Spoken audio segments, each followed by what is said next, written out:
최근에 바이에른 뮌헨 경기를 보면 선수들의 면면에 비해 그리고 투엘 감독이라는 감독의 명성에 비해서 경기력이 그렇게 좋지 않다는 이야기가 많이 나오고 있죠. 그러다 보니까 분명히 성적은 아직까지 패배가 없는 상태거든요. 하지만 경기력적인 비판은 많이 받고 있는 상태입니다. 그리고 여기서 가장 큰 비판을 받는 부분은 우리가 흔히 말하는 중원 삭제 축구 혹은 U자 빌드업 축구를 하고 있다 라는 것 때문에 이제 투엘 감독이 많은 비판을 받고 있는데, 바이에른 뮌헨의 전체적인 전형을 보면 기본적으로 키미와 라이머 혹은 키미와 고레츠카가 중원 라인에 배치가 되죠. 그런데 여기서 키미 옆에 있는 이 자리에 있는 선수가 라이머가 나오든 고레츠카가 나오든 한 선수가 공격적으로 올라갈 때가 많아요. 그리고 여기서 앞쪽에 있는 무시알라도 조금 더 공격적으로 올라가서 케인의 옆으로 움직여줄 때가 많죠. 그러다 보니까 미드필더 라인에 키미 한 명만 놓이게 되는 상황이 나오고요. 여기에 대해서 알폰소 데이비스도 공격적인 선수니까 올라가게 되고, 그리고 오른쪽에 라이머가 나올 때도 마찬가지고 마즈라이가 나올 때도 마찬가지고, 이 선수는 약간 수비적으로 움직일 때도 있지만 결과적으로는 바이에른 뮌헨이 공격을 많이 하기 때문에 올라가거든요. 그러니까 모든 선수가 다 올라간 반면에 밑에 있는 김민재와 우파메카노 그리고 키미, 이 세 명의 선수만 후방에 남다 보니까 역습을 당할 때 기본적으로 공간이 많이 나오게 됩니다. 그리고 여기서 결정적으로 문제는 뭐냐면, 어쨌든 바이에른 뮌헨이 공격을 전개할 때가 많으니까 상대 수비 라인이 약간 내려가 있을 때가 많이 나오죠. 그러면 여기서 바이에른 뮌헨이 상대 수비를 무너뜨리기 위해서 공격 숫자를 좀 과도하게 늘릴 때가 많아요. 그래서 좌우 측면 공격수, 아까 말씀드린 것처럼 키미의 옆자리에 나오는 미드필더가 올라가고, 그리고 여기에 대해서 무시알라까지 올라가거든요. 그런데 이 선수들이 상대의 수비 라인 사이에 위치하면서 볼을 받으러 내려오거나 올라갔다 왔다 갔다 해주면서 공간을 창출하면 모르겠는데, 이 선수들이 상대 수비가 많으니까 공격 숫자를 늘려준다는 명목으로 높게 올라갑니다. 그리고 여기에 대해서 아까 말씀드린 것처럼 좌우 풀백도 올라가 버리니까 여기서 나타나는 문제점은 기본적으로 중원 라인에서 키미히와 공격수들 간의 거리가 멀어진다는 거죠. 키미히의 장점은 패스를 잘 찔러준다는 거거든요. 특히나 키미히가 상대 수비 라인이 이렇게 밀집해 있을 때 이 수비 라인 사이로 패스를 찔러주는 전진 패스가 정말 뛰어난 선수예요. 그런데 키미히가 최근에 패스 미스가 많아지고 있습니다. 왜 그러냐면 키미히는 후방에 위치하고 있는데 주변 지역에 선수들이 없을 때가 많아요. 앞쪽에 있는 케인을 비롯해서 무시알라, 라이머나 고레츠카 혹은 사네나 코망, 이런 공격 자원들이 모두 다 올라가 버리니까 거리가 멀어지면 멀어질수록 패스의 정확도는 떨어질 수밖에 없겠죠. 그러다 보니까 키미히가 패스를 보내줄 때 상대의 수비 블록이 예를 들어서 수비 라인, 미드필더 라인, 공격 라인, 이렇게 세 라인으로 구성되어 있으면 보통 패스를 줄 때 패스가 상대 라인 하나 정도 뒤에 있어야 되거든요.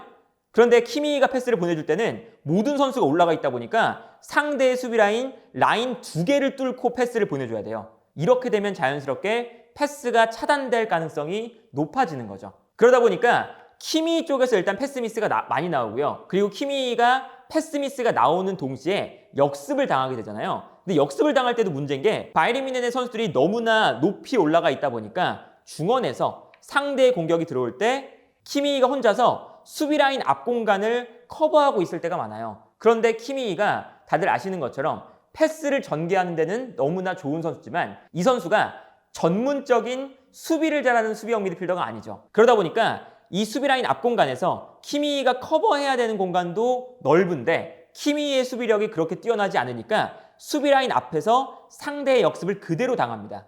그래서 최근에 투엘 감독이 우파메카노와 김민재가 너무 공격적으로 나갈 때가 많다라는 이야기를 했는데, 물론 이 두 선수가 공격적인 성향이 강한 선수들이라 둘 다 뛰어 올라갈 때가 좀 있어요. 그래서 그거는 분명히 문제거든요. 한 명이 올라가면 다른 한 명은 약간 내려와주는, 이런 게 당연히 필요하니까 이거는 호흡의 문제이긴 한데, 왜 그런 공격적인 수비가 나오냐?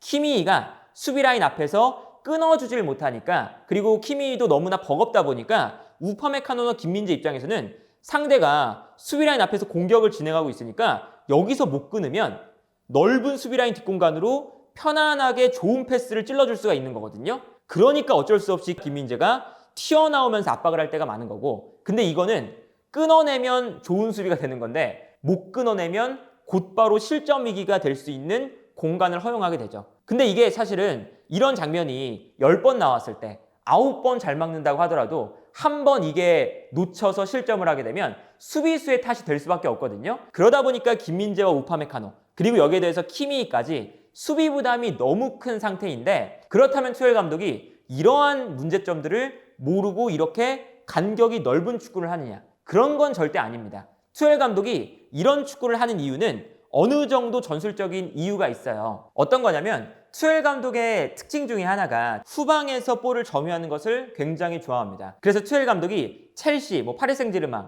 계속해서 커리어 동안 후방 빌드업을 중요시하면서 볼을 점유할 때가 많죠. 그러면 상대 수비가 끌려 나와요. 그러면 끌려 나올 때 우리 진영으로 상대를 끌어들인 다음에 상대 수비의 뒷공간을 노린다. 이게 투엘 감독의 패턴 중에 하나거든요. 근데 그러기 위해서는 후방 라인에서 볼을 안정적으로 점유를 해야겠죠. 그런데 이때 조금 더 과감하게 말하면 상대의 전방 압박을 의도적으로 받게 되는 거거든요. 그러면 전방 압박을 받을 때 상대의 전방 압박을 무력화시켜야 우리가 탈압박을 해서 상대 수비의 뒷공간을 노릴 수가 있잖아요. 그래서 많은 감독들이 전방 압박을 당할 때 상대의 전방 압박을 무력화시키는 방법들을 많이 생각을 하죠. 그리고 그 방법 중에 가장 전형적이고 기본적인 방법 중에 하나가 볼을 가진 선수 주변에서, 예를 들면 김민재 선수가 볼을 가지고 있을 때 이 주변에서 선수들이 많이 모여들어서 압박을 강하게 해줘야 되거든요. 그러니까 선수들이 한쪽 공간에 모여서 수적인 우위를 만들어줘야 되죠. 그래서 이게 결국에는 간격을 촘촘하게 만들면서 압박한다는 게 전방 압박에서 가장 중요한 거거든요. 그렇다면 탈압박을 할 때는 이 촘촘한 간격을 멀리 떨어뜨려 놓는 게 중요하겠죠. 그래서 투엘 감독이 어떤 형태를 취하는 거냐면 선수들을 앞으로 보냅니다.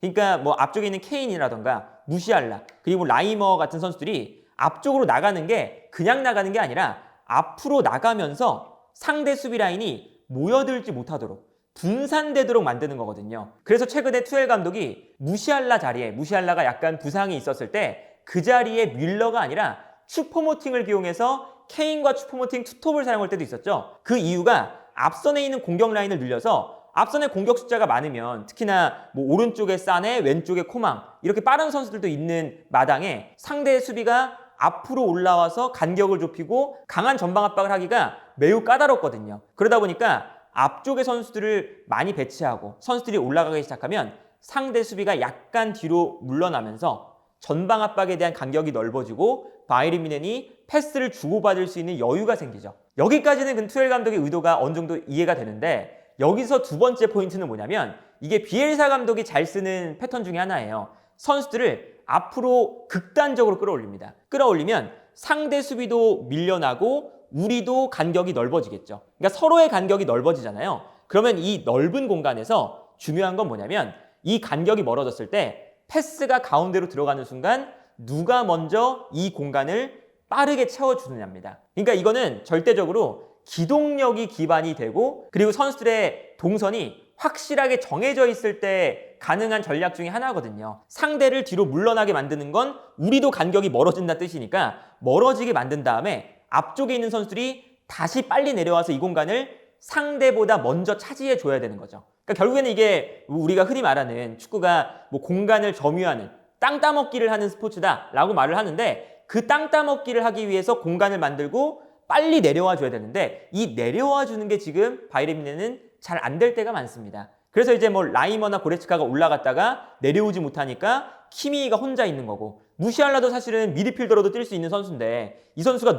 너무 높이 있다 보니까 내려오질 않아서 오히려 상대 수비가 먼저 내려오니까 중원 라인에 키미 혼자 둘러싸이는 장면도 나오게 되는 거고요. 그러다 보니까 여기서 이제 바이에른 뮌헨이 좋지 않은 선택을 하고 있는 것 중에 하나가 왼쪽에 있는 알폰소 데이비스가 중원 라인에 키미 혼자 있다고 해서 약간 중앙으로 들어갈 때가 있어요. 근데 알폰소 데이비스는 측면 지역에서 누구보다도 빠르게 상대 수비의 뒷공간을 공략해 줄 수 있는, 그러니까 가장 먼저 높이 올려서 상대 수비가 뒤로 물러나게끔 만들 수 있는 선수거든요. 스피드가 빠르니까. 그래서 이렇게 써야 되는데 키미 혼자 있다고 라이머나 고레츠카 혹은 무시알라가 내려오지 않아서, 그리고 혹은 케인도 내려올 수가 있는데 케인이 내려오지 않아서 중원 라인에 공간이 생긴다고 오히려 알폰소 데이비스가 중앙 지역으로 들어가는 현상까지 나와요. 그러니까 이거는 결과적으로 투엘 감독이 전체적으로 간격을 멀리 떨어뜨려 놨으면 빠르게 내려오게 만드는 빌드업 패턴을 이 선수들에게 빨리 학습을 시키거나 아니면 이렇게 앞쪽에 공격수들을 많이 배치시켜서 간격을 멀어지지 않도록 그냥 애초에 올라가지 말고 무시할라나 키미가 내려와서 볼을 받아주는